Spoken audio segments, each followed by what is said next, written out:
Halo kawan aksi, ketemu lagi di Bincang di KPK. Nah, sekarang ini kebetulan kita akan berdiskusi atau berbincang-bincang di KPK, masuk ke ranah-ranah internal sebenarnya. Sebenarnya ini lumayan berisiko ya. Ini sebenarnya topiknya kali ini, dan kita udah kehadiran rekan sesama pegawai KPK, ada namanya Mas Widianto Eko Nugroho, Mas Koko. Halo Mas Koko. Halo, selamat pagi. Halo pagi Mas Koko. Sehat ya hari ini ya? Alhamdulillah sehat. Nah, biasanya kalau teman-teman di KPK tuh kalau kehadirannya udah sama Mas Koko, itu berarti sudah membicarakan sesuatu yang berisiko dan serius dan berisiko. Nah, sekarang kita akan ngobrolin tentang budaya risiko ya Mas ya. Aku panggilnya Mas Koko aja ya, karena biasanya dipanggil Mas Koko di KPK.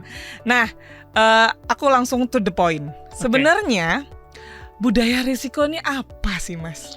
Budaya risiko. Oke, ini sesuatu konsep yang sebenarnya sangat berat begitu ya. Betul. Sangat berat gitu.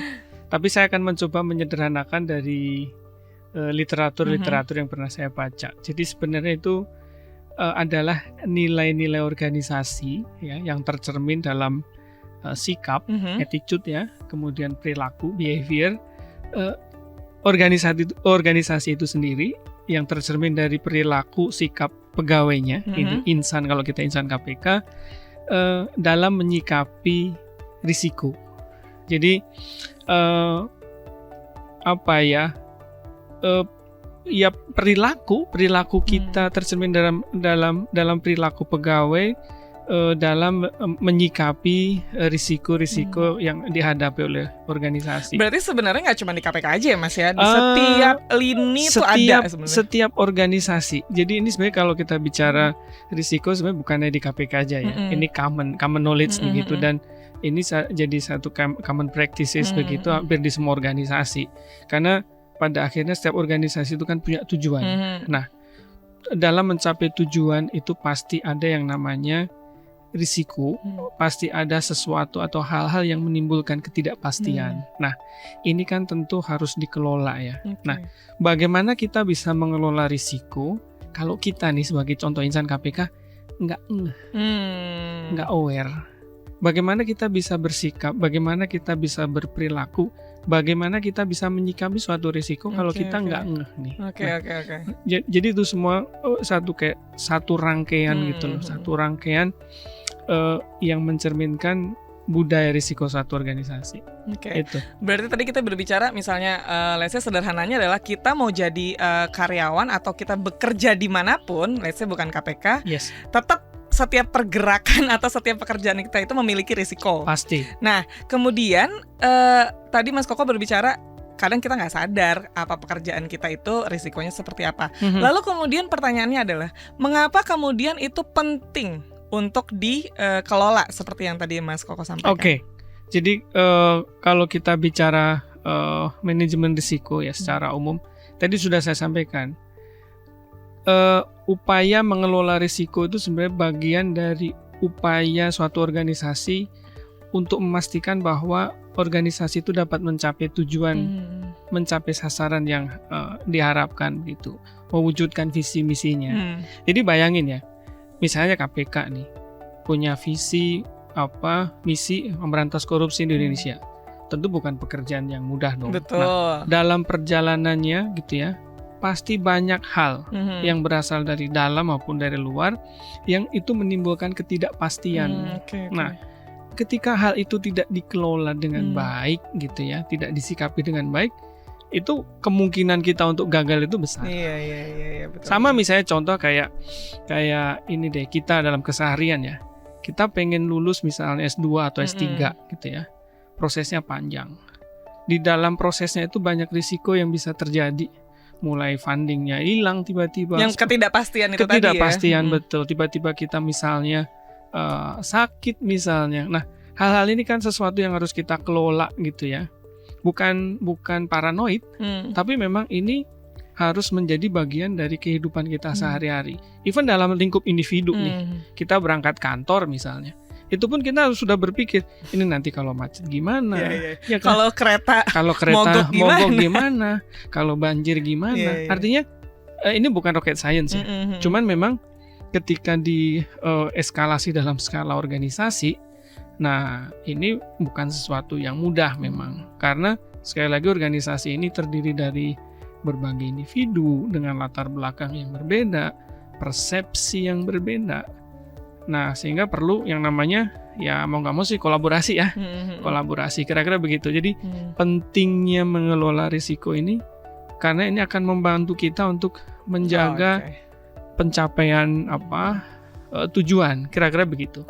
Karena sesuatu yang pasti itu adalah ketidakpastian itu sendiri. Betul. Nah, bagaimana kita mengurangi dampaknya dari ketidakpastian itu. Betul. Oke, nah Mas, kalau boleh bocoran sedikit aja di Banyak KPK, juga boleh. Ya. Di KPK sendiri tuh implementasinya kayak apa sih si budaya risiko ini? Oke, jadi saya meyakini terutama karena ini terkait dengan bidang pekerjaan yang ditugaskan kepada saya, budaya risiko di KPK sudah berjalan gitu ya.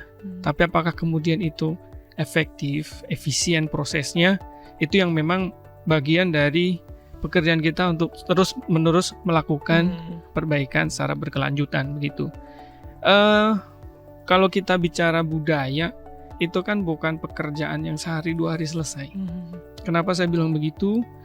Saya mengutip statement Perdana Menteri Singapura ya. Begitu bicara tentang orang dalam satu organisasi, itu never ending journey. Iya, jadi begitu pasti. kita ngomong budaya yang kemudian berhubungan dengan insan KPK, let's say gitu ya.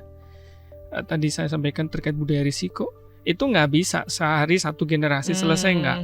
Contoh misalnya takes time gitu. Pegawai berganti, ada yang masuk, ada yang keluar karena pensiun, pindah dan seterusnya. Pimpinan berganti, gitu ya. Pejabat-pejabatnya mungkin juga berganti. Yang pengalamannya juga pasti akan berbeda, gitu. Jadi kalau boleh saya katakan berjalan gitu ya. Tapi ini terus sesuatu yang harus kita pupuk gitu ya.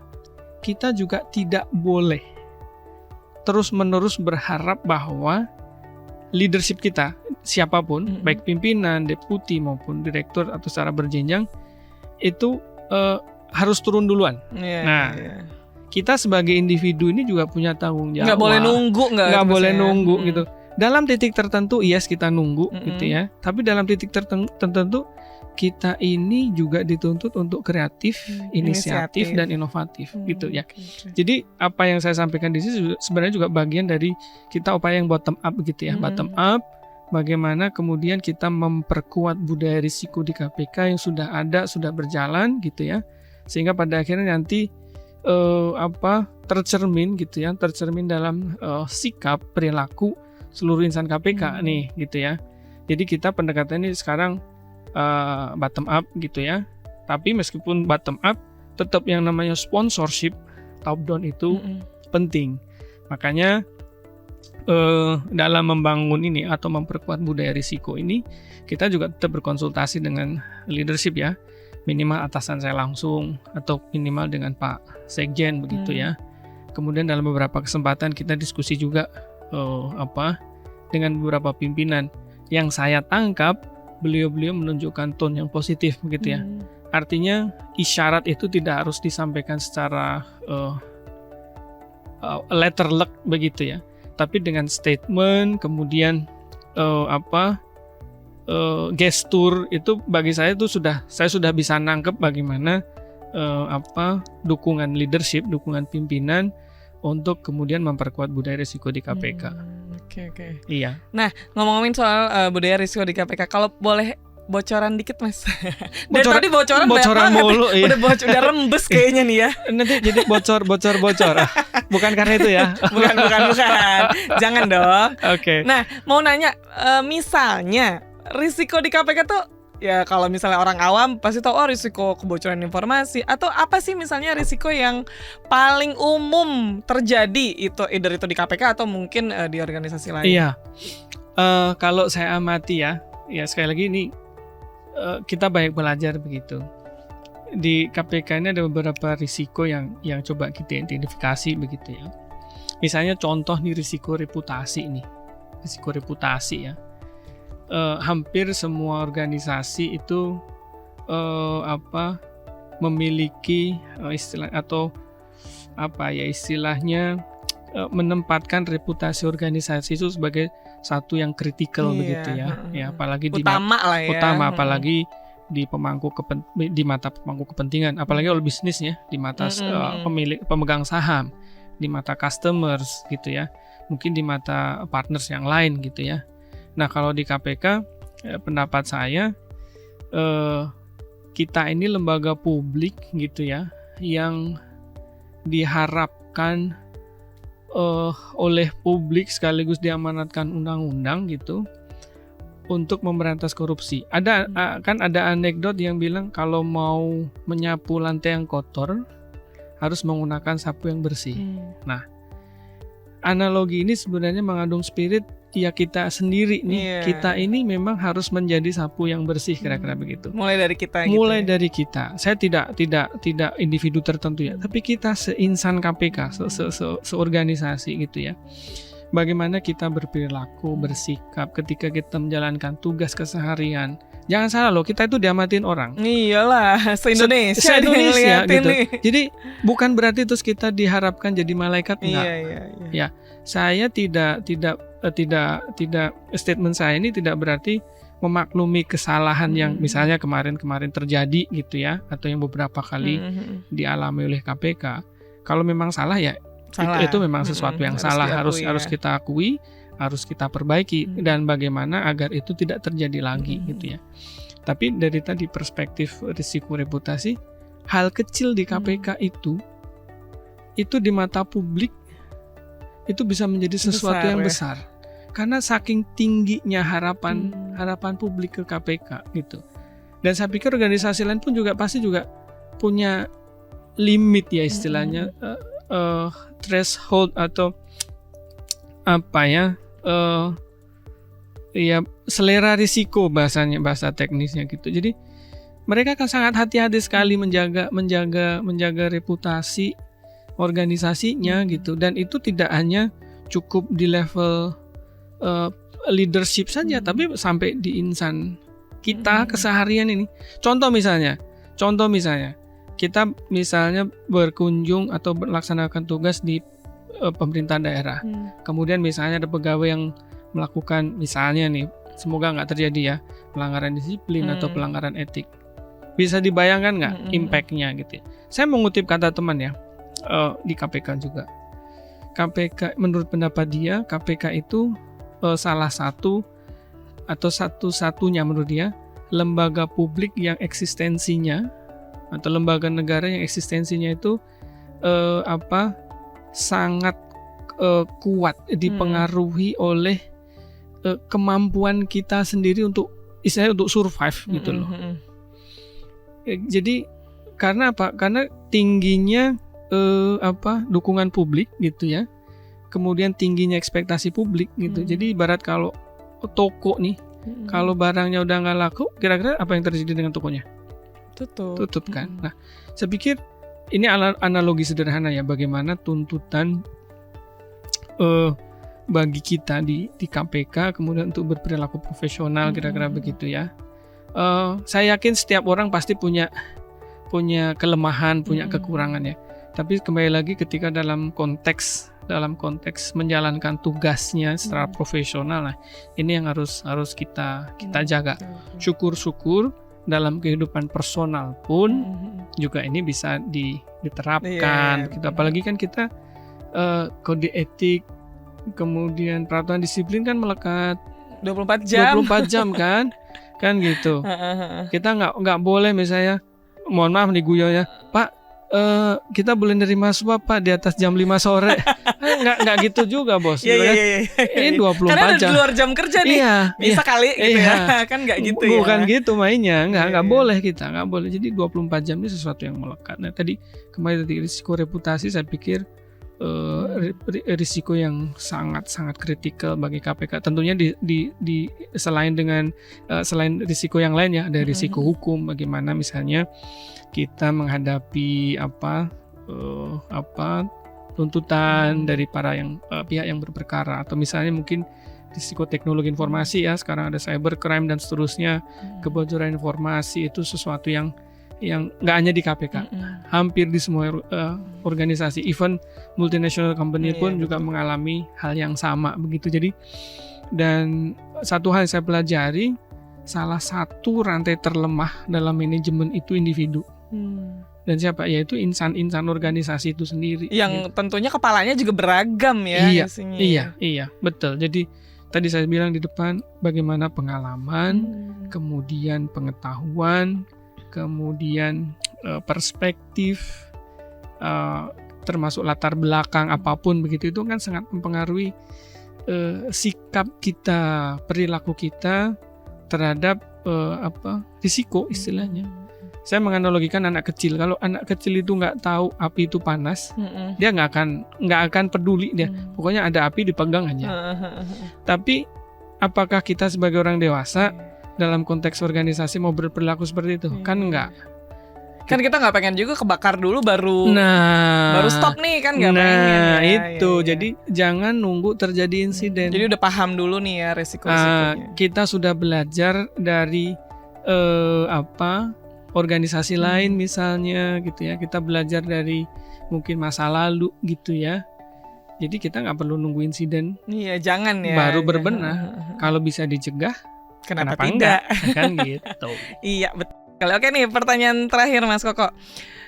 Sebagai orang yang menghandle budaya risiko atau manajemen risiko di KPK ya, harapannya seperti apa Mas ke depannya? Oke, yang pertama jelas. Tujuan kami kemudian menggalakkan ini penguatan budaya risiko adalah menggugah yang paling dasar dulu deh, menggugah kesadaran kita semua insan KPK terhadap risiko organisasi. Yang tadi mungkin nggak ngeh itu ya? Iya, yang awalnya nggak ngeh. Dari kebiasaan kita mungkin, misalnya saya sharing dokumen lewat WhatsApp, atau mungkin lewat sosial media yang lain gitu ya. Itu sesuatu yang pertama kesadaran. Yang kedua, setelah sadar diharapkan teman-teman itu punya sikap yang lebih bijak dalam menyikapi risiko misalnya dalam keseharian. Yang terakhir memang tercermin dalam perilaku ya, dalam melaksanakan tugas gitu. Jadi yang pertama teman-teman ngeh apa sih risiko itu. Yang kedua, teman-teman bisa juga berpartisipasi. Saya harus ngapain? Apa yang bisa saya lakukan? Minimal dari diri sendiri ya. Dari rentang kendali yang paling kecil gitu ya. Yang ketiga, yang menggerakkan lingkungan sekitar gitu ya. Makanya kita punya risk agent gitu kan, agen risiko di masing-masing unit kerja sebagai champion. Nah, harapannya itu sih. Jadi saya percaya bahwa kesadaran individu itu akan menjadi kesadaran kolektif. Jadi akan menjadi kesadaran organisasi semakin besar ya. Ini bukan maksud saya bukan sekedar teoritis, tapi memang realitanya begitu. Bayangin kalau kita se-KPK ini nggak kompak berantas korupsi, apa jadinya? Masing-masing gitu ya? Iya, semua masing-masing jalan sendiri. Begitu juga dengan ini budaya risiko, gitu ya. Jadi saya mengharapkan teman-teman nanti juga sedikit demi sedikit paham, tahu. Oh iya ya, ternyata begini nggak boleh. Terus akhirnya ngingetin temennya, kayak gitu nggak boleh loh. Akhirnya menjadi, oh ya kita udah ini kok, kita udah tahu. Kita pun juga menunjukkan perilaku bahwa hal yang seperti itu nggak boleh, kira-kira gitu lah. Mana yang boleh, do and don'ts-nya lah. Siap. Iya. Memang berarti kawan aksi, pentingnya kita sebagai pegawai baik di KPK maupun di instansi manapun untuk memahami risiko-risiko pekerjaan, khususnya dalam hal ini yang kita miliki ya Mas ya. Dan untuk itu tadi ya, menunda atau mengurangi dampak ketidakpastian yang mungkin terjadi. Apalagi kalau misalnya challenge-nya adalah reputasi dari organisasi atau lembaga sendiri. Itu penting ya Mas ya. Banget. Oke, terima kasih Mas Koko. Udah ngobrol-ngobrol tentang budaya risiko nih hari ini di Bincang di KPK. Semoga kawan aksi bisa mengambil intisari-intisari yang bermanfaat untuk keseharian kawan aksi. Dan ingat, budaya risiko dimulai dari diri sendiri. Oke, terima kasih Mas Koko. Nanti main-main lagi ya di Bincang di KPK. Terima kasih. Terima kasih sekali. Salam anti korupsi. Salam anti korupsi. Salam anti korupsi. Oke.